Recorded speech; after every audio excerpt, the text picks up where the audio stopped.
So the Modern Warfare and Warzone patch notes are now available, even though the update hasn't yet gone live. That's still set for 11 p.m. Pacific Standard Time, as well as 2 a.m. Eastern and 7 a.m. over in the UK. What we're going to talk about in today's video is playlist update, the 2 new weapons that are going to be for sure added, and they're going to be part of the Battle Pass, as well as some weapon tuning, which has been asked for the entire Season 5, especially with the Origin. If you enjoy the video, learn something new, please do me a favor, hit that like button. If you're brand new, looking to find your way back for more Call of Duty content, just make sure you subscribe with notifications on. Let's go ahead and get into it. So right here, we already went over the roadmap in my previous video. Basically, we got new maps, new operators, and then we have the SPR 208 and the ASVAL, which they have a little bit more descriptive information on it. So that's what we'll talk about in a little bit. Will still be the regular tiers that we normally get those at, 15 and 31. As far as the playlist update for Modern Warfare, we got Ground War, Gunfight, Blueprint, Customs, Face Off Station, which is the 2v2 map, Kill Streak confirmed, so the new map or new mode right off the bat. And then there's a mosh pit. It says Mish Pit, but a mosh pit, so you could try out the new maps, which are the 6 maps: Broadcast and Maelstrom, Tank Factory, and Mosh Pit game modes. So pretty straightforward there. For Warzone, we're going to have the standard modes, and then we have Plunder Trios, as well as Armored Royale Quad. So they're letting us get at that right off the bat. That's going to be an LTM, so you got a couple days to enjoy that. If you like it, that's cool, but they probably won't bring it back. It's going to be like one of those Juggernaut modes where it's only in the game for a very limited time. And maybe the only difference we'll see at a later date is this will be trios instead of quads, or duos instead of trios or quads. So that's pretty much that. So there are a bunch of general fixes that we'll take a look at here. So as far as C4 goes, there's a slight delay when performing a quick detonation. So that's normally the interact. On keyboard and mouse, defaulted, it's double F. You just spam that, or double square, or double X, depending if you're on PlayStation or Xbox. So there will be a slight delay, and the beep will now be played when quick detonation is triggered. So you'll have that, as well as reduce throw initial velocity by 30%. So I guess it won't go as far if the initial velocity is slower. So it'll just start off a little bit slower, and it'll just go based off how you arc it. That's going to be an interesting change, because there's certain roofs and buildings and all kinds of other stuff, windows that you throw stuff into, that you're going to kind of have to relearn your muscle memory if this is a significant enough change. Then we have a fix for bugs with survival, which is going to be available on October 1st for Xbox and PC. I know a lot of people have been waiting for that. I'm just joking. I've never played a minute of that, I don't think. Fix for an issue where players could obtain unlimited stopping power. Another bug that I talked about, and people found another way to do it, and luckily it got fixed, even though I don't think a lot of people were doing that. Fix for an issue where defending player on a long spawn retimer after a headquarters was taken back and all players were dead while in the headquarters match. Bug of headquarters. Fix for an issue where possible to put a Molotov or grenade into a planted bomb, causing it to kill the defusing player. I saw this with a throwing knife, where people were able to put the throwing knife in the bomb, so when someone defused it, it automatically killed them, which is kind of broken, a little trolly, but good that got fixed. So weapons. Fix for 2 issue where players' watch or heartbeat sensor were not visible when using the X-Arcade chainsaw. Hopefully they go and fix that with some other weapons. They focus on the Finn, but I'm pretty sure the Odin, when you use the Odin, you still cannot see your watch, and you cannot see the heartbeat sensor clearly. You see like half of it, and you kind of got to look a little bit weird to actually see that. Fix for a bug where explosive and thermite rounds do not function as intended with the chronic variant Blunt Force 2 bundle. Fix for an issue where the muzzle selection screen for the Finn was hard to view in the gunsmith. Fix an issue where players' left hand will not properly grip the weapon. So that's good they fixed that one. That was in the game for an entire season. Took them 2 months to fix an issue that people identified on day 1. So good that got fixed, even though most people are going to probably still use an optic, so it won't really have as big an impact. But it's good when they fix these things that are obvious issues that they create, which doesn't make sense. Like, you created the issue, why not just fix it in like a hot fix in the next update or something? I don't get how it works, but whatever it is, they take way too dang long to fix things as simple as hand placement, which they break in the first place.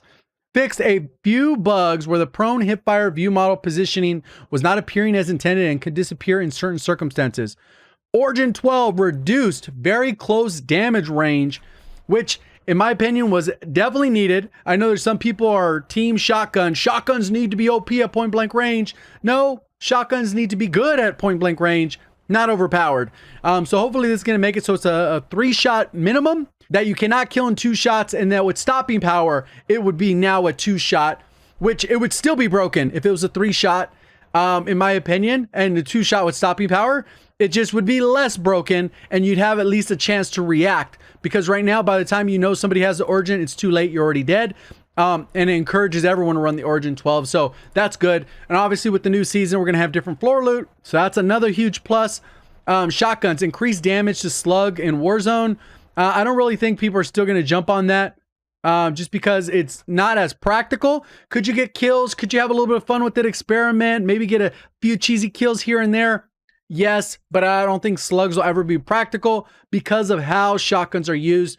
Who knows? Maybe you're going to people running around slugs and optics on their shotguns just so they can get that accuracy that they're trying to get with the slug round. Okay, the XRK chainsaw and Fin LMG. I had to read this a couple times because they typoed. Adding a description in the gunsmith noting that the attachment does not allow for the weapon to be mounted. So you can't mount, obviously, because you can't fully ADS with it. So it wouldn't make sense to mount.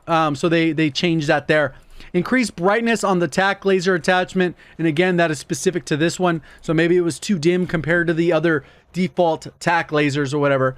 Warzone fixed a collision issue with the south corner of stadium. Good, that got fixed. That was pretty much a known issue, but obviously very difficult to exploit because it can only be on one part of the map and you hope the zone goes there. But in reality, it was very impractical. So it's good at least it got fixed so you're not able to shoot people that don't see you. Fixed for an issue where a fence with a white tarp over it near the hospital was allowing players to see through it on one side. Ooh, that's kind of weird. I never ran into that. Fixed for an issue where on occasion the train would appear as a white placeholder icon on the map. Implemented fixes to help properly track Warzone wins. Oh, that's good. God, I didn't realize they had issues with tracking those other than people having glitched Warzone wins on the leaderboard. There's people like 5,000 wins and like the real guy, It's Iron, has barely over 2,000. Who the heck has 7,000? No shot.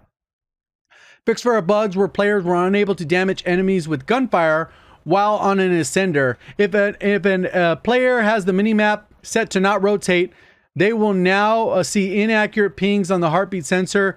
This has been fixed. Yeah, apparently people are like, oh, my heartbeat sensor doesn't work, but they're playing with the fixed minimap, which I could not understand why that is even an option, but it is, I guess. Fix for a rare issue with the train supply boxes could vanish during longer rounds. Okay, here's a one PC specific. NVIDIA Reflex is now available in Call of Duty Modern Warfare, including Warzone, and will deliver latency improvements in GPU intensive gaming scenarios on GeForce GTX 900 and higher, which is a vast majority of the cards, and improve stability and performance. This one is a huge detail, and I'm guessing that this might help with a little bit of desyncing that happens in the game. I'm not 100% sure, but based off what I watched about this NVIDIA Reflex, it's a big deal compared to the latency that we have in game. It should solve some of these little issues that happen just from playing the game. So that's it for the patch notes. Let's go ahead and take a look at those 2 weapons. So these are the 2 free weapons that we're getting in the Season 6 Battle Pass. They're free, of course. You don't have to buy the Battle Pass. It's just within the regular tiers. You can get the SP R208 marksman rifle, and that's at tier 15, and then the AS Val at 31. And pretty much the marksman rifle is going to be a bolt action marksman rifle.